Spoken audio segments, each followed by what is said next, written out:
పళని విశ్వేశ్వరరావు ప్రస్తుతం ఇక్కడ మనకు ఫోటోలో కనిపిస్తుంది నీతి ఆయోగ్ వైస్ చైర్మన్ అశోక్ కుమార్ లాహిరి, ఇటువైపు ఆర్బీఐ చైర్మన్ సంజయ్ మల్హోత్రా, మధ్యలో ఆంధ్రప్రదేశ్ ముఖ్యమంత్రి చంద్రబాబు నాయుడు గారు. వీళ్ళ గురించి ఎందుకు ప్రస్తావించాల్సి వస్తుందనంటే 11వ తారీఖున ఉదయం నుంచి సాయంత్రం వరకు నీతి ఆయోగ్ సమావేశం ఢిల్లీలో జరగబోతుంది. ఈ సమావేశానికి ఆంధ్రప్రదేశ్ ముఖ్యమంత్రి చంద్రబాబు నాయుడు గారు కూడా పార్టిసిపేట్ చేస్తారు. మరి ఈ సమావేశం గురించి ఎందుకు మనం చెప్పుకోవాలి అనంటే నీతి ఆయోగ్లో తీసుకునేటువంటి నిర్ణయాలు రాబోయేటువంటి రోజుల్లో దేశంలో రాష్ట్రాల్లో అమలవుతాయి కాబట్టి ప్రధానంగా ఏ అంశాల మీద చర్చించేటువంటి అవకాశం ఉంది నీతి ఆయోగ్ అనేటువంటి అంశాన్ని మనం కనుక పరిశీలిస్తే, నెంబర్ 1 ఆర్టిఫిషియల్ ఇంటెలిజెన్స్ రాబోయేటువంటి రోజుల్లో ఏ విధంగా ఇంప్లిమెంట్ చేయాలి, ప్రపంచంతో ఏ విధంగా భారతదేశాన్ని కాంపిటీషన్లో నిల్చోబెట్టాలి అనేది నెంబర్ 1. Number 2 digital currency.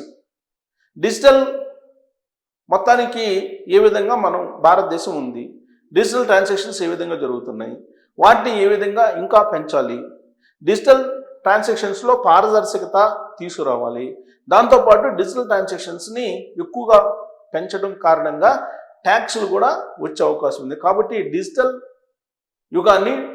యుగంలో డిజిటల్ పేమెంట్స్ని ఎలా పెంచాలి అనేది నెంబర్ 2. నెంబర్ 3 పర్యావరణ పరిరక్షణ, గ్రీన్ ఎనర్జీ.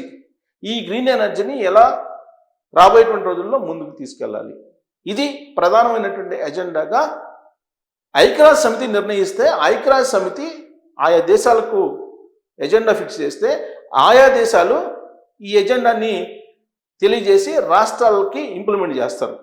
గతంలోనికి ప్రణాళిక సంఘం ఉండేది. ప్రణాళిక సంఘం ప్లేస్లో ఇప్పుడు నీతి ఆయోగ్ని 2015లో ఏర్పాటు చేశారు.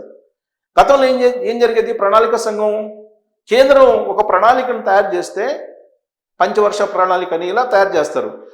అక్కడ తయారు చేసినటువంటి ప్రణాళిక ప్రకారం కిందకి ఆ విధానాలు వచ్చేవి. కానీ ఇప్పుడు నీతి ఆయోగ్ ఏం చేస్తుందంటే ఆయా రాష్ట్రాల్లో పర్యటించి కింద నుంచి ప్రతిపాదనలు తీసుకెళ్ళి కేంద్రంలో ఒక ప్రణాళికను తయారు చేస్తుంది. సో ఇంతకుముందు పైనుంచి వచ్చేవాళ్ళు ఇప్పుడు కింద నుంచి పైకి అనేక అంశాలను తీసుకెళ్ళి క్రోడీకరించి ఒక ప్రణాళికను తయారు చేస్తున్నారు. ఆ ప్రణాళికలు నీతి ఆయోగ్ 3 ఇయర్స్కి, అలాగే 7 ఇయర్స్కి, 15 ఇయర్స్కి ఇలా 3 రకాలుగా తయారు చేస్తుంది. అంటే 3 ఇయర్స్కి ఏమో కార్యాచరణ ప్రణాళిక, 7 ఇయర్స్కి ఏమో వ్యూహాత్మక ప్రణాళిక, 15 ఇయర్స్కి ఏమో విజన్. ఇది నీతి ఆయోగ్ పెట్టుకున్నటువంటి ఒక క్రమ పద్ధతి. ఈ ప్రకారం భారతదేశాన్ని ముందుకు తీసుకెళ్ళాలి అని. దీంట్లో 11వ తారీఖున సమావేశం కాబోతున్నారు కాబట్టి చర్చించేటువంటి అంశాల్లో గ్రీన్ ఎనర్జీ గురించి చర్చిస్తారు, డిజిటలైజేషన్ దాని గురించి చర్చిస్తారు, ఆర్టిఫిషియల్ ఇంటెలిజెన్స్ గురించి చర్చిస్తారు. డిజిటలైజేషన్ అనగానే మనకు గుర్తొచ్చేది ఏంది, నోట్ల రద్దు. డిజిటలైజేషన్ని పెంచాలి, డిజిటల్ కరెన్సీని పెంచాలి అని అంటే మనకు గుర్తొచ్చేది ఇమీడియట్గా నోట్ల రద్దు. ఈ నోట్ల రద్దుని చెయ్యాలి అని చెప్పి ఆంధ్రప్రదేశ్ ముఖ్యమంత్రి చంద్రబాబు నాయుడు గారు అనేక సందర్భాల్లో చెప్పారు. మార్కెట్లో ఉన్నటువంటి 500 రూపాయల నోటుని రద్దు చేయండి, అవినీతి తగ్గుతుంది, అవినీతి రహిత పాలన చూడాలి అని అంటే ఖచ్చితంగా 500 రూపాయల నోటుని రద్దు చేయాలని చెప్పి చంద్రబాబు నాయుడు గారు అనేక సందర్భాల్లో నీతి ఆయోగ్ వైస్ చైర్మన్కి రాష్ట్రానికి వచ్చినటువంటి సందర్భంగా చెప్పారు. అలాగే ఢిల్లీలో జరిగిన మీటింగుల్లో కూడా చెప్పారు. 2024 ముందు చెప్పారు, 2024 తర్వాత కూడా చెప్పారు. సాధారణంగా ఈ మీటింగులు, నీతి ఆయోగ్ మీటింగులకి అందరిని ఆహ్వానిస్తారు. ఎవరెవరిని ఆహ్వానిస్తారు? ఆయా రాష్ట్రాల ముఖ్యమంత్రుల్ని, ఆయా రాష్ట్రాల డిప్యూటీ సీఎంలని, కేంద్ర పాలిత ప్రాంతాల్లో ఉండేటువంటి లెఫ్టినెంట్ గవర్నర్లని, వీళ్ళని ఆహ్వానిస్తారు. ప్రధానమంత్రి దీనికి చైర్మన్గా ఉంటారు. వైస్ చైర్మన్గా ఇప్పుడు భారత ఆర్థిక మాజీ సలహాదారు అశోక్ కుమార్ లాహిరి, ఆయన వైస్ చైర్మన్గా ఉన్నారు. సో కాబట్టి ఇప్పుడున్నటువంటి పరిస్థితుల్లో పశ్చిమాసియాలో నెలకొన్నటువంటి యుద్ధ వాతావరణం, ప్రపంచవ్యాప్తంగా నెలకొన్నటువంటి ఆర్థిక అనిశ్చితి, ద్రవ్యోల్బణం పెరిగిపోవటం, ఆయిల్ కొరత ఏర్పడటం, అలాగే విదేశీ మారక ద్రవ్య నిల్వలు తరిగిపోవటం, వీటన్నిటి మీద చర్చించేటువంటి అవకాశం ఉంది. ఎందుకంటే భారత వృద్ధి రేటు జీడిపి 6.9గా నిర్ధారించారు. గతంలో 7.1గా అనుకొని ఇప్పుడు దాన్ని సవరించుకొని 6.9గా ఇప్పుడు సవరించుకున్నారు. దాని దిశగా భారతదేశాన్ని నడిపించాలి అని అంటే ఇప్పుడున్నటువంటి అంతర్జాతీయ పరిస్థితుల నేపథ్యంలో ఎలాంటి చర్యలు తీసుకోవాలి అనే దాని మీద కీలకమైనటువంటి సమావేశం 11వ తారీఖు జరుగుతుంది. దీంట్లో నోట్ల రద్దు అనేది ఖచ్చితంగా ప్రస్తావనకు వచ్చే అవకాశం ఉందని చెప్పి ఢిల్లీ వర్గాల నుంచి అందుతున్నటువంటి విశ్వసనీయ సమాచారం. ఎందుకనంటే ఆర్బీఐ రీసెంట్గా ముంబైలో నిర్వహించినటువంటి 3 రోజుల సమావేశంలో ప్రత్యేకించి ఈ ప్లాస్టిక్ కరెన్సీ దీని గురించి ప్రస్తావించారు.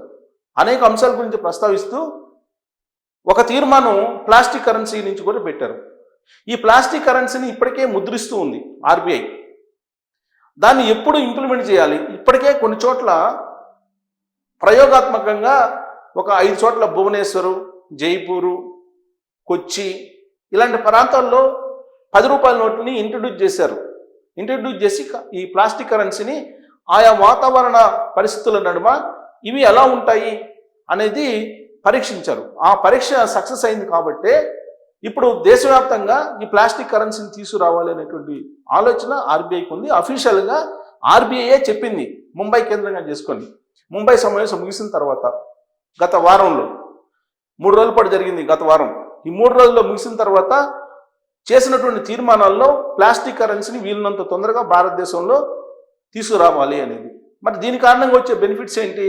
1 బ్లాక్ మనీ తగ్గుతుంది, 2 నకిలీ కరెన్సీ తగ్గుతుంది, 3 డిజిటల్ ట్రాన్సాక్షన్స్ పెరుగుతాయి అనేది ఆర్బీఐ చెప్తున్నటువంటి మాట. అయితే డిజిటల్ కరెన్సీ వల్ల బ్లాక్ మనీ తగ్గుతుందా అంటే తగ్గదు. ఎందుకంటే ఇప్పుడు డిజిటల్ ట్రాన్సాక్షన్స్ పెరిగాయి. డిజిటల్ ట్రాన్సాక్షన్స్ పెరిగినంత మాత్రాన బ్లాక్ మనీ లేదంటే బ్లాక్ మనీ ఎక్కువగా ఉంది. దానికి కారణం ఏంటంటే ఇప్పుడు మార్కెట్లో చలామణిలో ఉంది దాదాపు 42 లక్షల కోట్ల రూపాయలు ఉందని చెప్పి ఆర్బీఐ చెప్తుంది.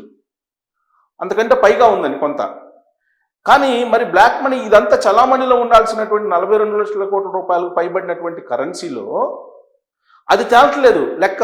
దాదాపు 3 నుంచి 5 లక్షల కోట్ల రూపాయలకు సంబంధించిన కరెన్సీ ఎక్కడ ఉందో తెలియట్లేదని చెప్పి ఆర్బీఐ ఇప్పుడు వెతుకుతున్నటువంటి పరిస్థితి. దీంట్లో మళ్ళీ నకిలీ కరెన్సీ జొరబడింది అనేది ఇంకొక అనుమానం కూడా ఉంది.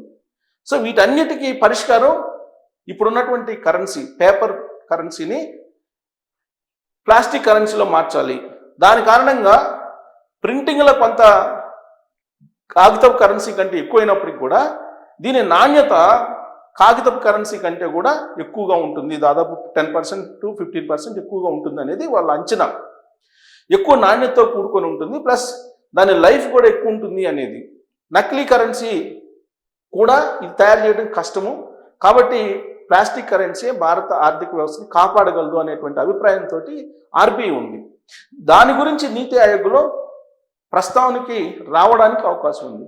నీతి ఆయోగ్లో కనుక దీని మీద స్పెసిఫిక్గా నిర్ణయం తీసుకుంటే వీళ్ళనంత తొందరగా ఇప్పుడున్నటువంటి నోట్లను రద్దు చేసేసి ప్లాస్టిక్ కరెన్సీని ప్రవేశపెట్టే అవకాశం ఉంది. బ్యాంకుల్లో మార్చుకోవాల్సినటువంటి అవసరం ఏర్పడుతుంది.